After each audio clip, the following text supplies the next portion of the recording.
Coach, I train 4 times a week, but I'm still overweight because of poor diet. How much carbs should I eat before training? Give me an example of what I should eat in a day. Considering I train at 6 p.m. after work.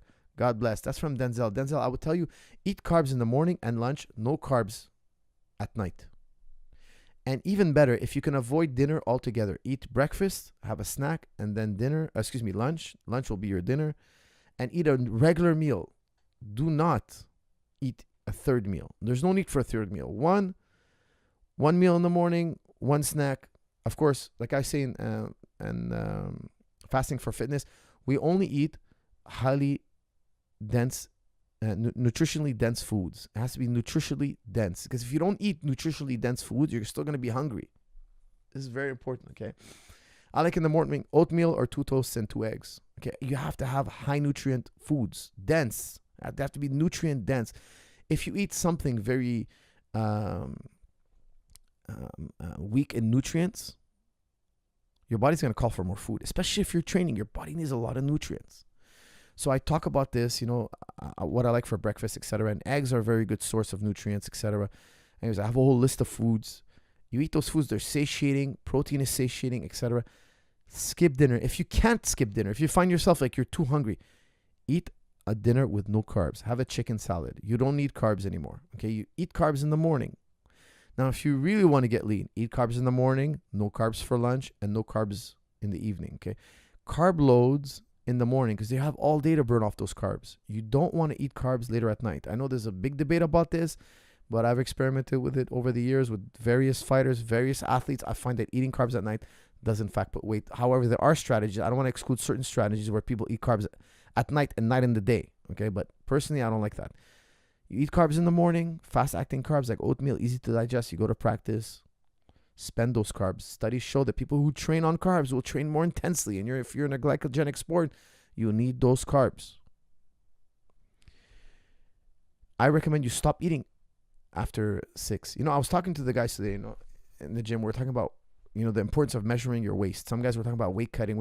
I'm like, look, sometimes people go on a diet, they only measure their weight. So the guy's 175, he trains for 3 weeks, he checks the scale, he's 175. He's freaking out. Like, I trained a little more and I ate a little less and I'm 175 still. Oh, I did all that for nothing. Like, no. Did you measure your waist? If you measure your waist and your waist is an inch smaller, that means you lost fat. You gained muscle and you lost fat. Imagine you're 175. You trained for 3 weeks. You gained 3 pounds of muscle, but you lost 3 pounds of fat. Some people, when they look in the mirror, they don't see that they got leaner. It's psychological. It's very psychological. Look at women who are anorexic. They look in the mirror and they're like, I'm fat. The girl's wasting away, but in her mind, she thinks she's fat. Looking in the mirror is very, very deceiving. Okay.